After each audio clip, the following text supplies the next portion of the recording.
All right. Excellent. Good afternoon, everybody. I'm David Wilkins, president of Manasota ASALH, and it is again our pleasure to welcome you to the January edition of Beyond Black History Month. We have the additional pleasure of introducing the chairs of our education committee, Jean and Linda Crump, and I'm going to hand the program over to them and enjoy with the rest of you. Thanks, Jean and Linda. Thank you, David. I want to remind everybody that the next Beyond Black History Month program is February 17th, and this is designed to be a very special program. We're going to talk about Plessy v. Ferguson, and there'll be some extra attention to this program. We're going to have a program today about education and education of students. And our presenters are Dr. Edward Cooper. Dr. Cooper is the president of the National Urban Alliance for Effective Education. ERIC's educational mission is to support the improvement of education for urban and minority students. As president of the National Council on Educating Black Children and writes and lectures and produces television shows to improve advocacy for children who live in dangerous circumstances. Dr. Cooper was nominated for Secretary of Education by a coalition of national, regional, and educational leaders from Alaska to Maine. On the program also was attorney Alvin Stout. Alvin is a retired U.S. attorney, and he was a U.S. attorney in the United States of America for the District of Columbia and for the Eastern District of Pennsylvania. And Alvin is also a ASALH member. So with that, I'll turn it over to Alvin, and we can begin our program now. Thank you for that introduction, Jean, and good afternoon to everyone. I'm going to correct one thing there. I wasn't actually the U.S. attorney in the District of Columbia and the Eastern District of Pennsylvania. I was an assistant United States attorney. It was a title I held very shortly after I graduated from law school with great pride that I was 25 years old, an assistant U.S. attorney trying cases in the District of Columbia. But I continued to be an assistant United States attorney for close to 40 years, working in multiple offices, retiring from the office in Philadelphia, Pennsylvania, where I served as a supervisor for about 16 years. And I am a member of the education committee here of ASALH. And in that capacity, part of what we do here each month with the Beyond Black History Month program is we handle a variety of different topics of interest, all part and parcel of the mission of ASALH to explore and to educate all of us on the culture and the history of African Americans. And here today, we're going to be talking about issues in education in the current year, 2022, and particularly how those issues impact students of color. I have invited a good friend of mine, Eric Cooper, to be here on this panel with me.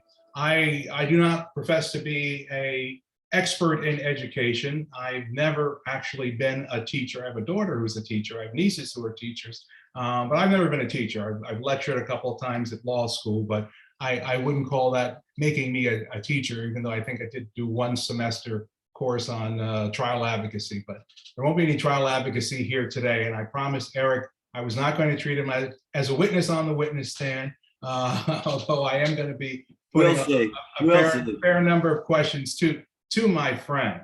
But as you may have noticed on our promotional materials for this course, we said that this was going to be a discussion between two new grandfathers.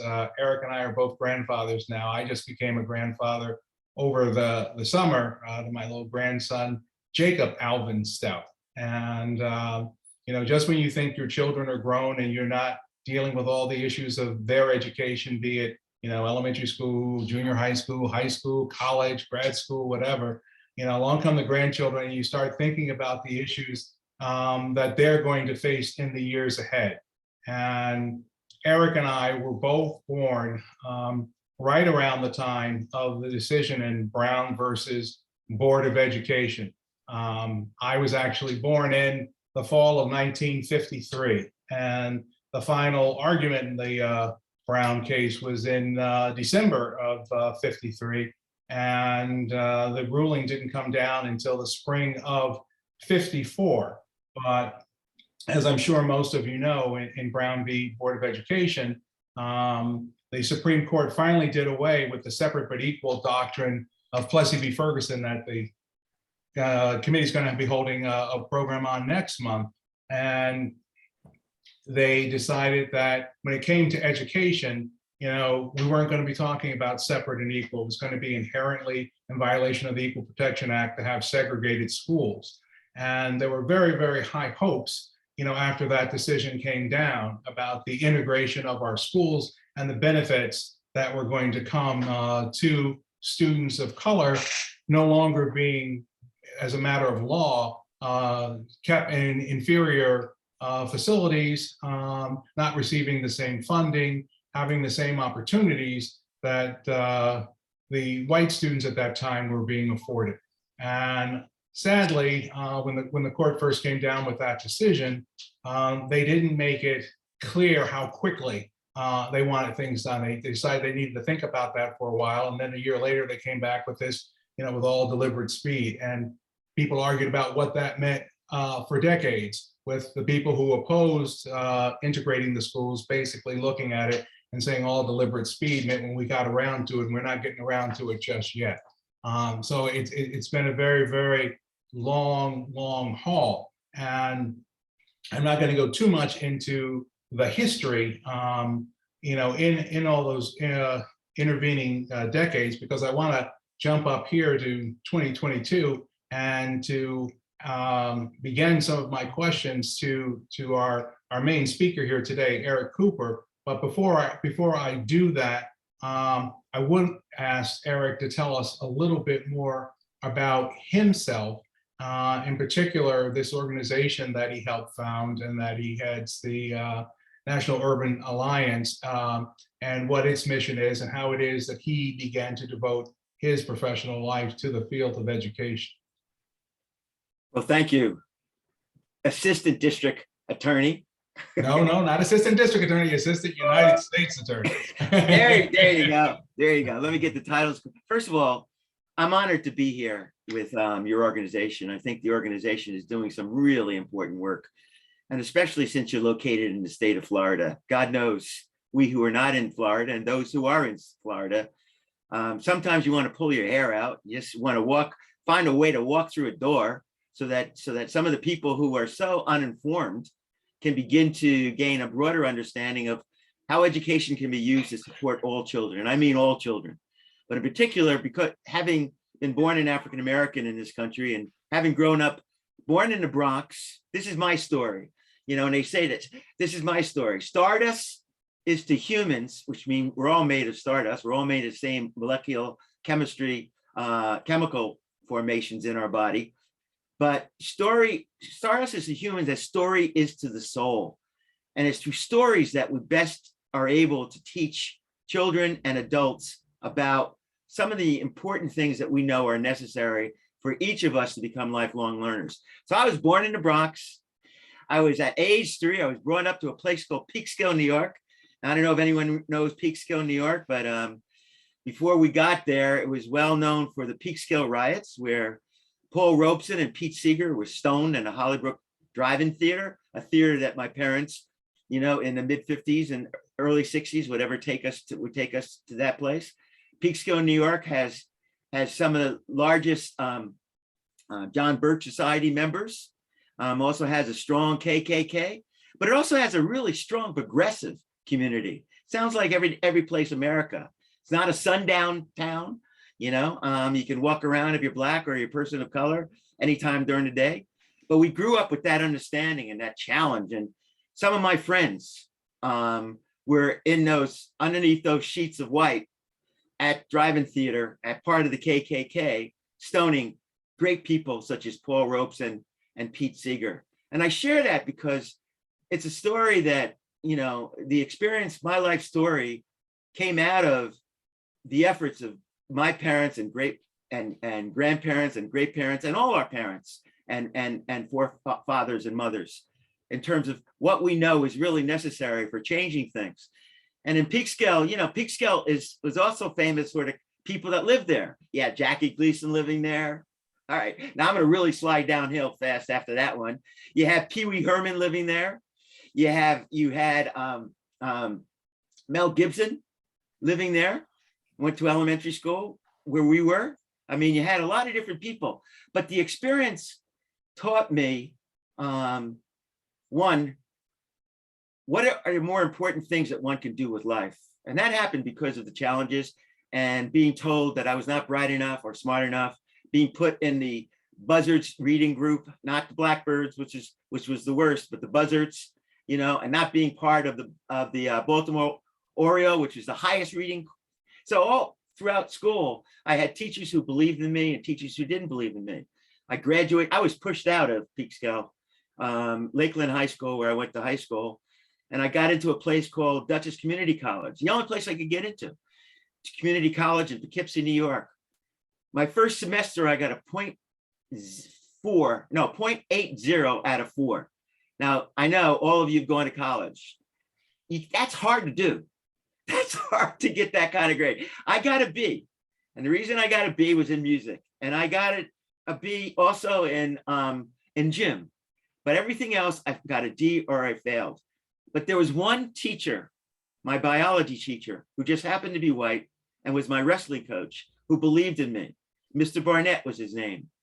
And he took an interest in me and he supported me and he tried to help me realize that I had the capacity. Now, at that point, I wasn't aware of neuroscience like I'm now aware that we all have 86 to 100 billion neurons in our heads.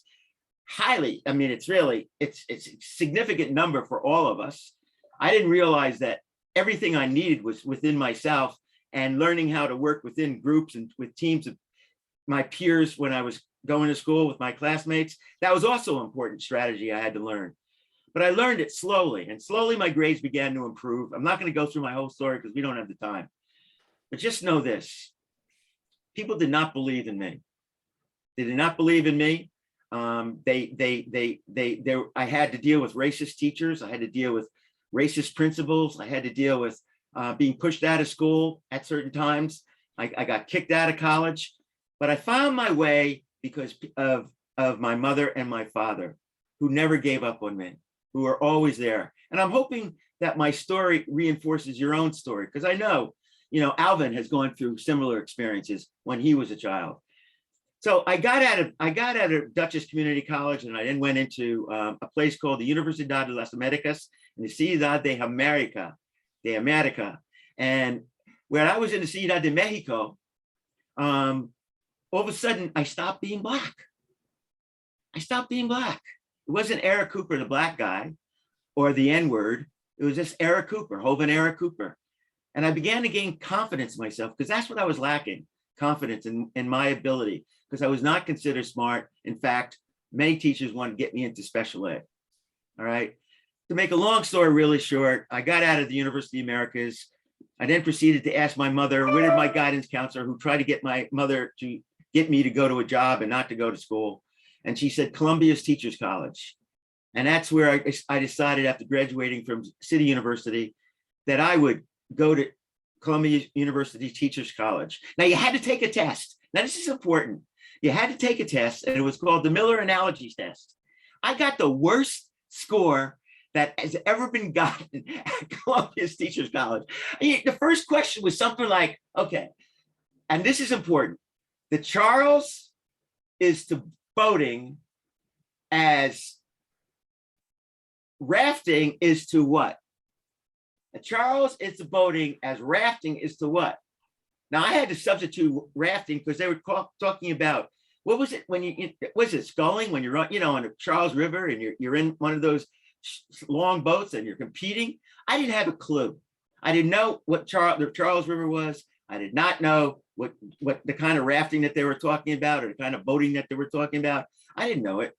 I didn't know it because I did not have that vocabulary developed yet. But I began to develop that vocabulary. And that's going to be my message. Since we all have 86 to 100 billion neurons, we're all capable of succeeding. So I graduated from Columbia, and I got my master's, and then I got my doctorate. And I said to my mother, first of all, when she told me, don't go for your doctorate, Eric, relax. You've done really well. You've done good, my boy. Well, it wasn't good enough. And I got my doctorate from Columbia. So listen to me, Stephanie, when I say that to you, get out there and get that darn doctorate. So Eric, if I'm understanding you correctly, you say your teachers didn't believe in you when you were in elementary school and high school. You ended up going to a community college where you basically flunked out.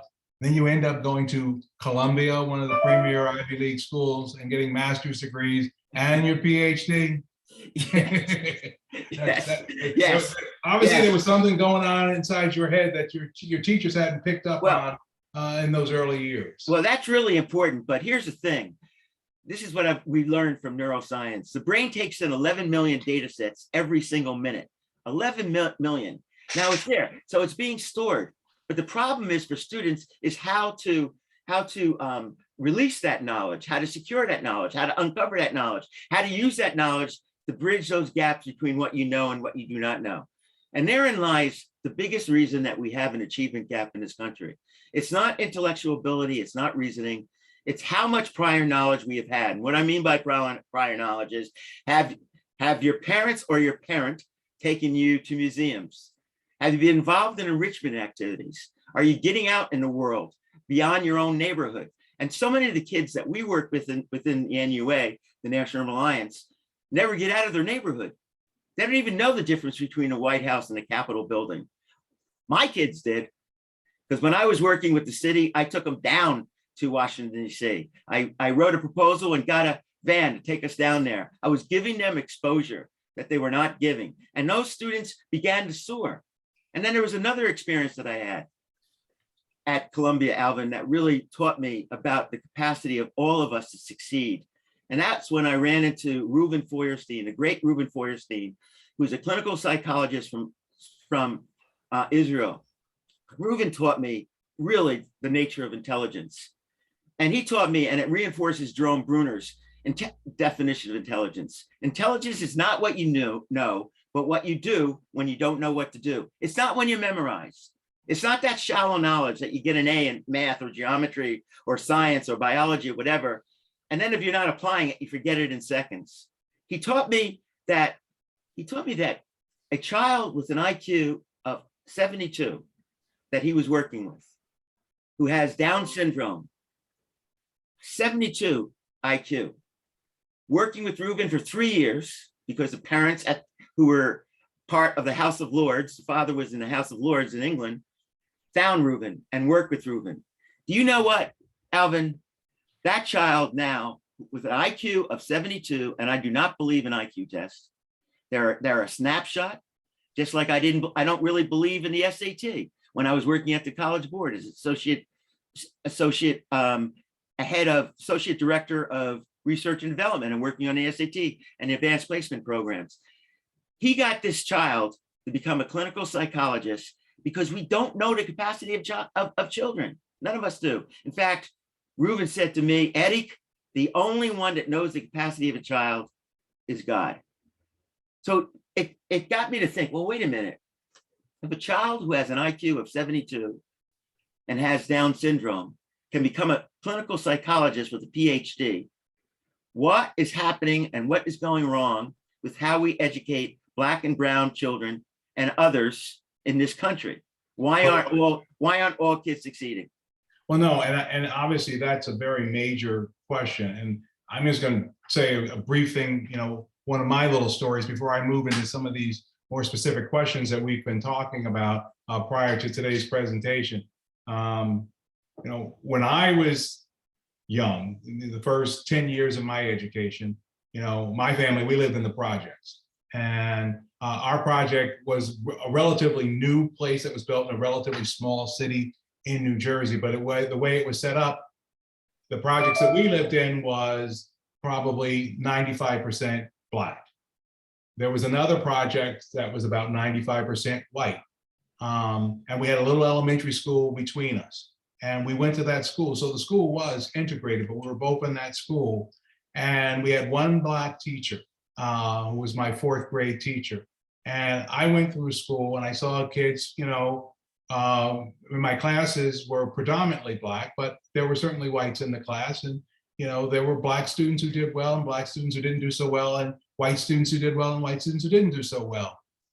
We moved when I was 10 because my parents were determined that they didn't want their kids to grow up in the so-called projects. They saw too many potential problems there. And my father and his father both believed, especially since I'm one of 4 boys in my family and 2 girls, that you had to get boys out in the country and work them hard enough that they wouldn't have time to get in trouble. So they got us out in the country.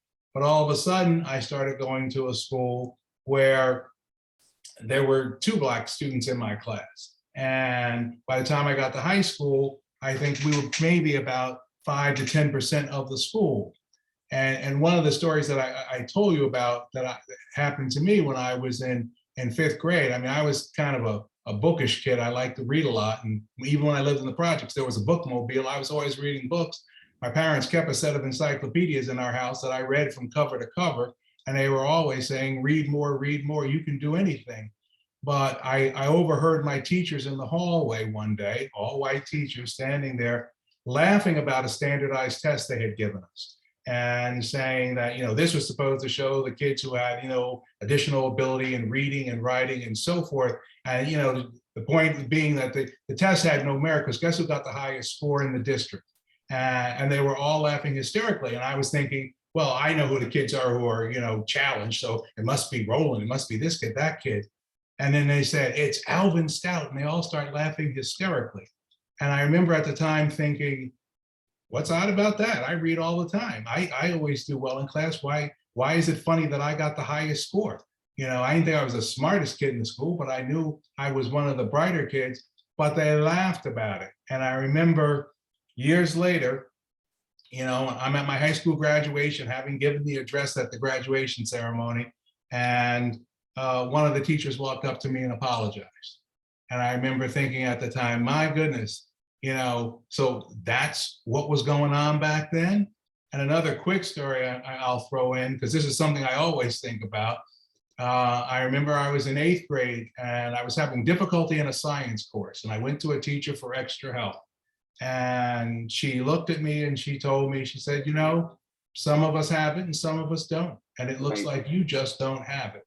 Right. And years later, whenever I face challenges, in college and law school, and I was like, this is too tough, this is too complicated, I can't remember this, I would hear Mrs. Harrington saying, some of us have it and some of us don't. That's And right. it looks like you just don't. And that whole impact, I think, of teachers and the influence that they can have on their students makes such a difference. I mean, you talking about taking people down to museums and so forth, or this one instructor from Israel spending time with, an individual student, that seems to me, recognizing that there is that potential in these students, and whether or not these students are getting that attention is so critical.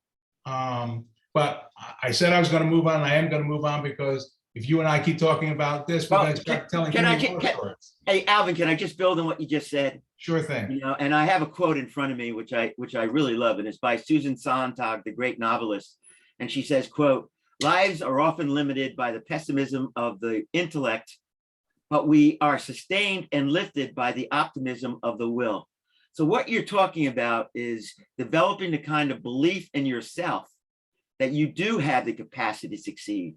And so often in American education, we have taught kids, and particularly kids of color, to internalize a stereotype about the nature of intelligence. Blacks have been convinced, many Black children, that they're not smart. And I know this, and you know this. You go back to the doll studies that were done by the Clarks. Remember that study? That was a course. That was the basis for the 1954, Supreme Court decision.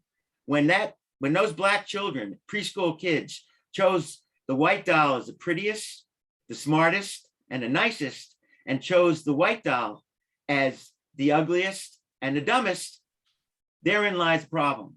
Kids have internalized a stereotype about the nature of intelligence and who is and who is not.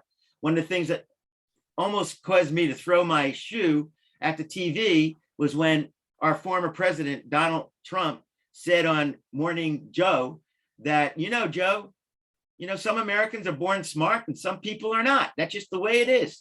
And he's obviously was the smartest kid in the world. Point is that unless we can change the belief of kids about the nature of intelligence, unless we can change that belief, then we're not going to emanate hope. And we need to emanate hope because it is hope that helps us become healthy and drives us forward. I mean, the hope that that when you're struggling with something and you're trying to understand it, and all of a sudden you get this brainwave and it's like, a millisecond, boom, that spurt of knowledge.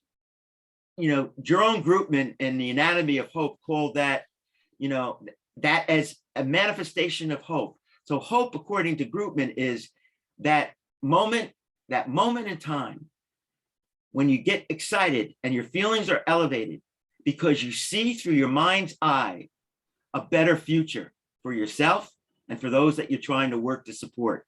That's what hope is. So we have to help children become more hopeful. And when they're hopeful, they become healthier because the brain, when the brain is taught to be hopeful, and I said taught because it's mediation, either you're taught to be hopeful or you're taught to be pessimistic. When the brain is taught to be hopeful, then the brain emits endorphins and enkephalins, which have analgesic qualities to help the organism heal itself. And we have children who have internalized this stereotype and it becomes a threat against themselves. And a great book that I read from a colleague, his name, that it's called Whistling Vivaldi, which is an important book that Josh Aronson wrote with the former dean of Columbia, now the dean of Stanford University.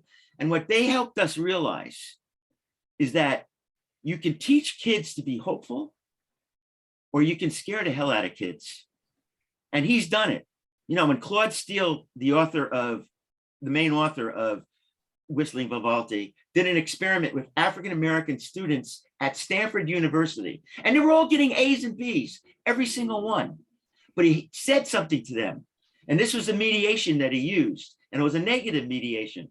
He basically said to them, all right, this is a test of intelligence, but it's a math test, similar to what you just did really well. But it's a test that also measures your intelligence.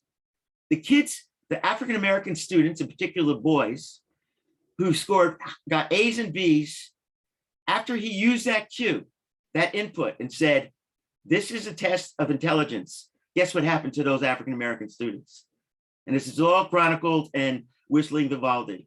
They all went from A's and B's to D's and F's because they had that stereotype internalized. I still have it.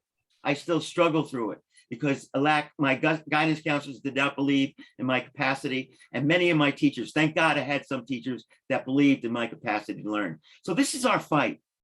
It's changing the belief of the students that we're serving in communities. It's helping them to understand that their history that they have, that has helped make them as African Americans is rich with experience, with struggle, with love, with denial, with hate. But what we need to do is find ways of opening it up so they really do begin to see their capacity succeed. So Alvin, I just wanted to say that it is belief that animates hope, and it's hope that leads to determination, and it's determination and hard work that leads to self-confidence. And that's the key. Well, trying to, though, uncover this belief and trying to basically instill this belief and hope system in students today seems particularly challenging because of some of the issues that are going on in education right now. And I'm going to talk about issues that are going on in this country right now and ask you about how they're impacting directly on education. I went online and I came up with a list of like 20 some different subjects. Obviously, we can't go through 20 subjects. We've already gone through almost half of our time. So I'm going to focus in on just a few. The big elephant in the room that we all know about, that none of us is basically being able to dodge, is this pandemic. We've got COVID, and as a result of COVID, we have schools that have been closed down, students who are home learning over computers or within small confined spaces with other siblings and things of that nature. Siblings are children finding that their parents, have gotten sick or have lost their jobs or who have died horribly, from this disease. How do we instill hope in these children when they're faced with the whole panoply of issues that are arising out of the pandemic and its impact across the country?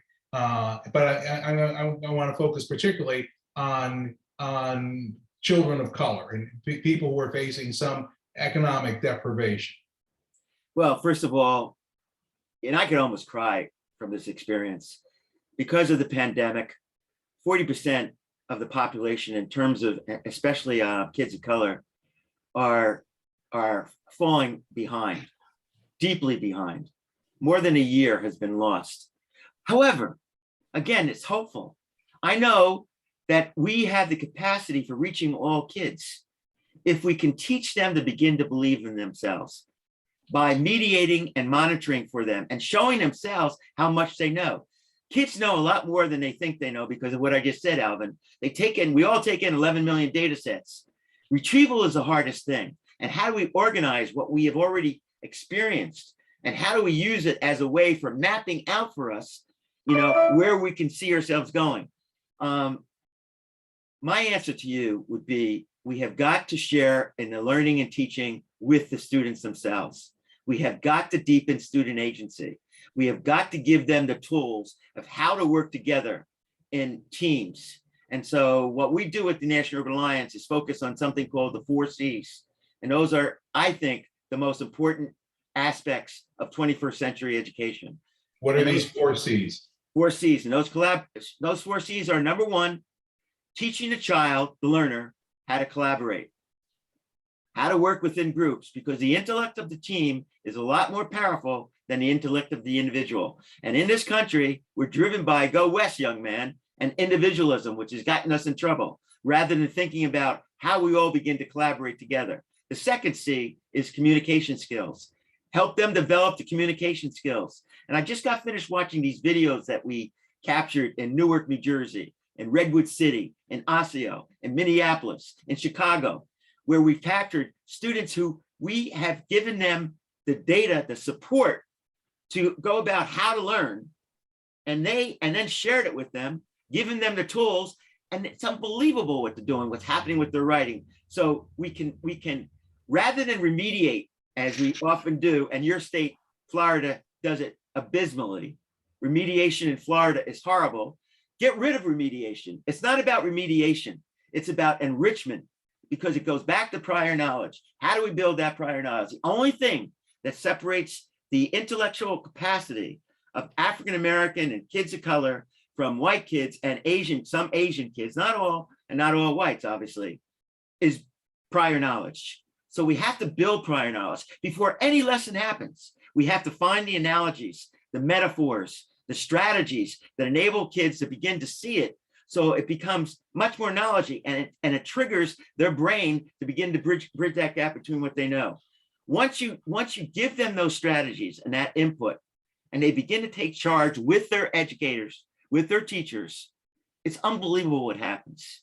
That child who had Down syndrome with an IQ of 72 and got a PhD, not only, Alvin, worked individually, but also was taught within groups. So she became very adept at group work and collaboration and teamwork. And we don't do enough of that. In fact, we do too much of lecturing. So in our work, it's all hands-on.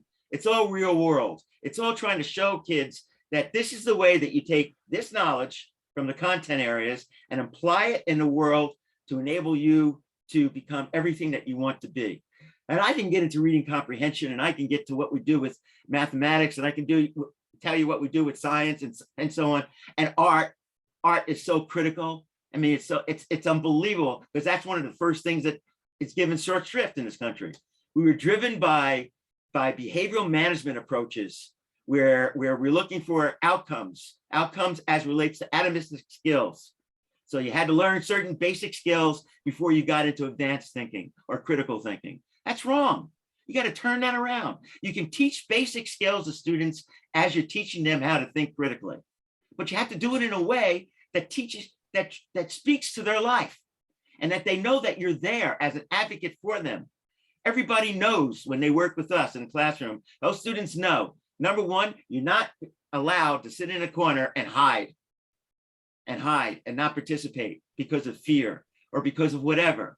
We're going to find a way to build a team around you, a team of your classmates, so that your skills are really built, developed. I told you, Alvin, a while ago, I did a piece for the USA Today. And one of the things that really got me was this story about Erica Pratt. Now, I don't know if you remember Erica Pratt, but Erica Pratt was kidnapped and duct taped and thrown in a basement. African-American girl. That girl chewed through that duct tape and figured out a way to get out of that basement to save herself. And Erica Pratt was not doing well in school. But I would say to people, look at that story, that narrative. Erica Pratt is a genius. She has good problem-solving ability. What would happen to a kid who's learning in an isolated manner or in a gated community, who never gets exposure, who really problem-solving is never developed because it's all done for you by your parents, by tutors, by whatever. You're not struggling through it as we've had to struggle through certain things. So my point, I have to bang away at this. I know some of the things that are happening in Florida, and they're so wrong-headed as it relates to curriculum and approaches. And we worked with a lot of schools in Florida where we saw it, and this is back in the late 80s and early 90s. Orange County, we just saw so accelerated achievement happen because of taking what we've learned from cognitive science and applying it to the classroom in a manner that empowers the students, unleashes them, teaches them to feel confident in themselves versus isolated and think that they have to fail alone. And we teach the class and the students that failure is your friend. You want to fail. You got to fail if you're going to really succeed, but fail in a way where you're guided by a teacher that knows you, helps you learn how to learn from your mistakes. So you're able to bridge that gap between what you know and what you do not know. What I'm saying is, we're going about it wrong-headedly. We see the teacher as a lecturer to this day, and we should be organizing our learning to be real-world contexts, teaching the kids about the real world, teaching them to solve problems in the real world so that they feel empowered, that they can really begin to have an impact on their kids. So, Alvin, I think in answering your question, I want all kids to be hopeful. And we have kids right now, there's so much suicidal ideation going on. I mean, it's really frightening. And the trauma kids are going through. And the only way that we can approach that is by being there for them in a social, emotional manner that supports them and makes them feel loved. We have to drive whatever we do with love for all kids, so that when, I, as a Black person walking down the street in Chicago, and I see middle-aged white adults, when I had my afro and the whole deal and dashiki, white adults running to the other side because they were scared of me. God, I would be there to save them if something was trying to happen. And I could tell you about experiences on the subway where I did just that. My point here is this. We've got to unleash the activism that exists within all of us so that we can become advocates for the children that really need us. And those children that really need us are not at risk like American education wants to, dictate that these kids are at risk of failure, which means it's putting the onus on them. No, those kids are school dependent. They're dependent on schools for learning because you have a hero of a mother who has 2 or 3 jobs. She leaves in the morning early, dawn, and she comes back late at night to keep food on the table. And I've learned that from the families and the females that I've worked with in Fort Greene in Brooklyn and in Harlem, where I cut my teeth as an educator. Point here is that parent cares for the kids. I've gone into crack infested homes where the parents were drugged up, but they cared about their children and they needed a lifeline. And guess who can do that? The educator. The educator can do that. We have got to get ourselves out of the schools and into the communities. Now it's hard with this pandemic, but we got this thing. And what we're doing with Zoom and with the electronics is that we're teaching kids through project-oriented approaches to really begin to solve problems. But So recognizing the problems that we're having though with the pandemic and the restrictions that it's put. I mean, you said earlier on that yes, the kids had gotten behind somewhat, and obviously we're all hoping that there's an end in sight. But at the moment, we're still dealing with students going to school with masks, and when there are outbreaks in certain states and so forth, schools getting closed down. I mean, how do we keep up the momentum with the students as well as with the educators and the parents under these types of circumstances? I mean, I'm not asking you for the perfect solution because I know there isn't one. There is but not just some one. ideas of what people can do. Alvin, I don't mean to interrupt you, but we have about another 10 minutes of the program. We'll go into Gotcha. question and answers. We'll probably close down the program at 5, but we'll stay on the Zoom for additional comments. Yeah, Okay. Alvin, I gotta stress this. When you project love to an individual, miracles can happen. That child needs to know that you're in love with him or her as much as you're in love with your own children. And that's how it is for me as an educator. And that's how it is for everyone that I've worked with. They love the kids and the kids know that. So they feel safe and they're willing to listen and they're willing to be guided. So we have to become better as mediators. First of all kids should be in school. Last resort is going on Zoom or going on, distance learning, online learning. Kids need to be, and the mask does not stop emotions from being projected to individuals. And all kids should be masked up. Everybody should be masked up. You shouldn't go into a school without being masked up. Simple, because especially elementary schools are basically incubators for diseases. Period. I got so sick when I was visiting our kids in preschool, just picking up stuff. So my point here is that we have got to hold a steady course with love and the right approaches using cognitive and culturally responsive pedagogy that teaches kids. And culturally responsive pedagogy is a celebration of the culture that students bring to the schools and to the classroom as a strength and not a weakness. And so, when someone says you're teaching CRT, critical race theory, and it's really negative, and you're putting, I could just BS. It's not true, and I'll show you why it's not true. Or let's actually move into that because that's another issue that we're going to talk about. And as Gina told us, we're running out of time. Obviously, this country has become very, very divided on a variety of issues, and a lot of it has been divided on partisan politics. I mean, down here, they're even, promoting ideas of creating, partisan elections for the school board where you would run as a Republican or as a Democrat. And one of the big issues that is being used and being debated even as we speak is what's included in the curriculum in our schools, particularly as it applies to race. And the boogeyman that everyone uses, you just mentioned a minute ago, is critical race theory. Our governor came down with a press release in December where he said he was going to be introducing what he calls the woke act, which, to stop these wrongs to our kids and to our employees and so forth. And part of it is attacking what he sees as the critical race theory. Which he thinks is so entirely offensive. And, our politicians, from our senators and our governor on down, I've heard them describe this as everything from Marxism to racism, and saying that, they want statutory enforcement so that they can have things banned from the classroom. The governor was even asking for allowing individuals to bring private action against teachers, who were teaching, critical race theory in the classroom. And I just saw in today's paper, they're having hearings right now in our state Senate. They're not using CRT, but they're talking about, what should be included and what they're teaching students about race and in Black history and so forth, and saying that, what should be included and what shouldn't be included. Things like, they shouldn't be taught that an individual, by virtue of his or her race or sex, that they do not bear responsibility for actions committed in the past by other members of the same race or sex. An individual should not be made to feel discomfort, guilt, anguish, or any form of psychological distress on account of his or her race. And it's sort of like, well, we're not going to say CRT anymore. We're going to identify specific issues and say, yeah, we don't want those in the classroom, but then it's how do you implement that?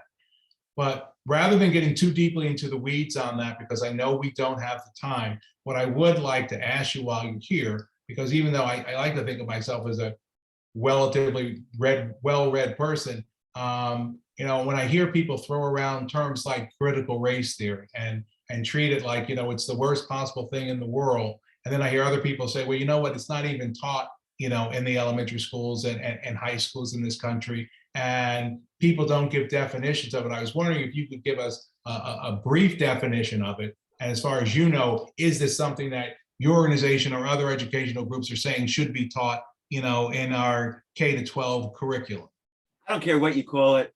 What critical race theory is teaching learners to become aware of race and how it's been used to hurt people in this country. That's basically it. Critical race theory is about being analytical about racism in America from the beginning of our time. I love. I was reading something in the New York Times recently, and it was about how Christ was able to convince people, to move in a certain direction in terms of a belief, whether it's Mark 9 or whatever. And what I loved about it in that particular piece is that he talked about Christ as speaking in parables, which enabled the listener, for some listeners, the truth was revealed in his words, in his parable. For other listeners, it was hid. Critical race theory is a boogeyman, and there's just no way that you're going to be able to push back. The pushback is when we're able to empower the students to show them that what we're talking about is culturally validating each and every experience that individuals have in America, but it's recognizing the challenges that some groups have had versus others. So cultural race theory is nothing more than teaching people to be critical about the influence that race has had in this country. It's not taught in K-12. It's not even taught in most colleges or graduate schools. But the concept of what is behind a culturally validating approach, when you house it, and I'll go back to my 4 C's because I saw it as a question in one of the chats. If you teach kids how to collaborate, first C, how to collaborate, how to work together in a team, and you teach them how to communicate, how to share ideas, and how to become a better listener, and you teach them to become a critical thinker so that they be able to weigh and come to decision on their own, which then enables creativity to emerge or synthesis, or how one is able to translate what you're learning into a new product or form, whether it's writing or through the arts or through music, whatever the case may be, or through subject matter. So critical race theory, Alvin, I don't want to spend that much time on it. No, and I'm actually going to make us move off it completely, because the main point I just wanted to make was that it's not something that is taught from K through 12. It's a concept. It is a lens at looking at it where, it is argued in academic circles about racism being embedded in many of our laws and so forth, but it's done at the higher education levels. I mean, it's taught in some law schools and in some graduate schools, but not in elementary schools. At least that's my understanding. I'm going to move on to another area because let me just say this. Someone just chatted. You got to teach the truth of things, and absolutely correct.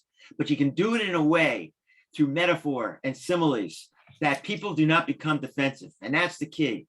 I would not go down that rabbit hole and try to confront someone about the importance of critical race theory. Of course, it's important. Of course, it's understanding. How can you be? Maya Angelou. Jane Elliott. Remember the blue eye, brown eye experiment that she did? If she tried to do that during this time, she wouldn't be able to do it, which taught. Well, the kids- isn't that the fear, though, that they're Yeah. taking that term, critical race theory, and using it with such a broad brush that it Right. seems to say that anything that talks about, some of the unpleasant things in the history of this country, and there have been some really, really ugly incidents in this country where there have been incredible hardships and placed on people solely because of their race and their ethnicity. That's the history of the country. That's not critical race theory. That is the history of the country. That is the history of race relations in the country. And I know you're a proponent of critical thinking and having people learn how to develop the skills so that they could look at things and analyze it on their own. But to me, that's not critical race theory. That's Right. Well, learning how to think and how to process information. right. Well, someone just chatted that, that is not critical race theory, and critical race theory is really important to be taught. I'm less inclined to focus on labels. I'm more inclined to focus on the doing of what we know is important as kids learn. So I want to shape that thinking. And, when children get involved and are empowered, they're the ones who are able to push back. And there are systems across America where students themselves have left school and talked about the importance of Black history, and taught not just during the month of February, throughout the month, as a way for enabling the learner to begin to really dig in to the history of this country so that we can improve what we're doing. And so we don't get caught in those labels, Alvin. We can't avoid them. We have to address them, but empower the kids to begin to address them so they can translate for the parents. And, I just remind you, we worked at all the schools in Birmingham. And if I remember correctly, what changed Birmingham was not just a letter from the Birmingham jail, but it was a children's march where the children had developed agency, and they decided to get themselves thrown into jail until Bull Connor was forced to give in. And that's my point. We need to empower kids, and kids will lead the way if we empower them appropriately. They will lead the way. They will neutralize parents who are on the far right or even the far left, whatever spectrum you are politically. If they are given the opportunity to show how this is helping them become a better learner and become improved. And what I'm talking about is this, and that's, this is the data. When we teach about race and we teach kids through an authentic way of empowering them, achievement is accelerated. We have in our work, and we're probably one of the only groups that have been able to do this, have gotten 2 standard deviations of improvement for kids of color, where we reduced the achievement gap by nearly 60% by teaching in a manner that I'm alluding to. We'd love to be able to model and demonstrate, but we don't have the time. We'd love to have you observing us in a classroom and follow what we're doing as it relates to empowering kids and enriching them. The kids learn that they indeed can become, all of them can become gifted and talented. And we teach them that the only thing that separates kids in regular academic, tracks versus the gifted and talented is belief. The teachers have higher expectations for the kids. So we got to change it by teaching the teachers and the students that intelligence is something that can be grown, that you become smarter when you work harder, and you become relentless, and you persevere in the moment of challenge. And you look at culture as a strength, not a weakness, as is often been done, where kids of color, their culture, or kids from Hispanic or Latinx kids, their culture or their language gets in the way. No, their language should be enriching the learning opportunity.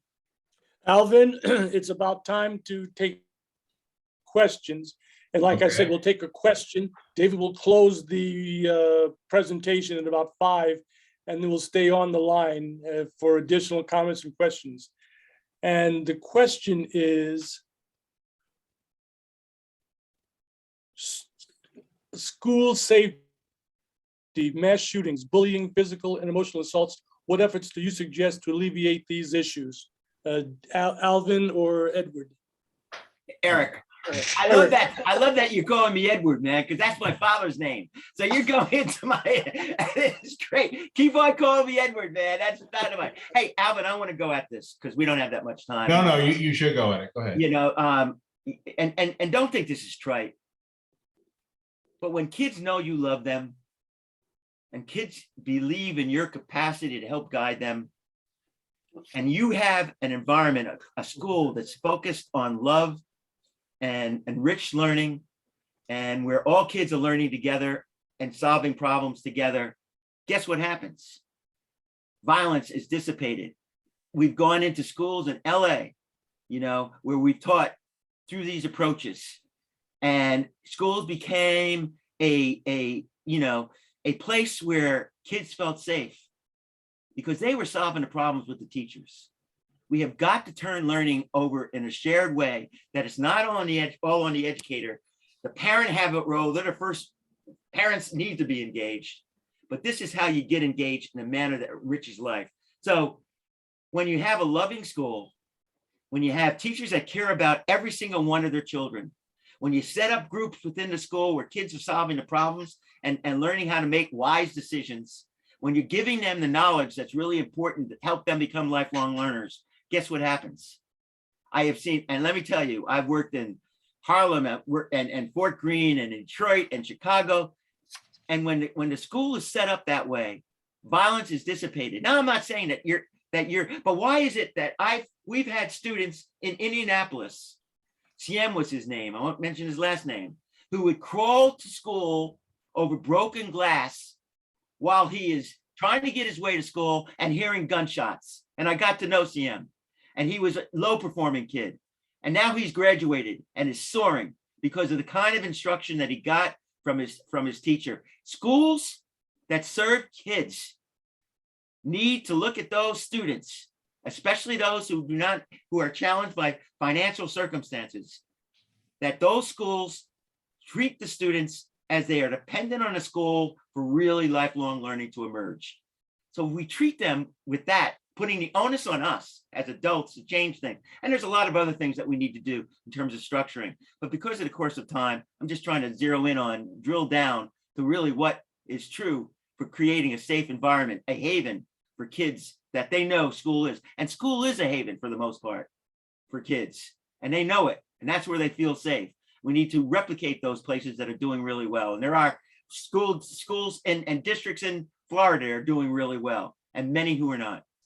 Before we take the spotlight off the two of you, because we are at the 5 o'clock hour, I Sure. want to first thank both of you for participating, for trying to lift some of the topics up that we need to lift up, and ending on a note that talks about the focus being on the child is so critical for us, and we need to stay there. We need to be doing that. So first, I'm going to ask David to go ahead and stop the recording. I'm going to take the spotlight off the two of you. And if there's anyone who has some questions or anything they'd like to ask, but I think we should do a round of applause for you too, Eric. Thank you so much. You know, I want to end with this quote, and I know Picasso, thank you. I know Picasso has a lot of problems, but he has this quote, and his quote was, "The meaning of life is to find your gift. The purpose of life is to give that gift away." You know, I mean, yeah, he has his problems. He was a racist, but sometimes words speak louder than actions, and we have to capture those words. The Constitution is a living document. It's not something that just solely etched in stone. I want to thank you for all the things that you guys do as well. Okay, David, you can go ahead and stop the recording, and anyone who wants to continue, I think Eric and Alvin have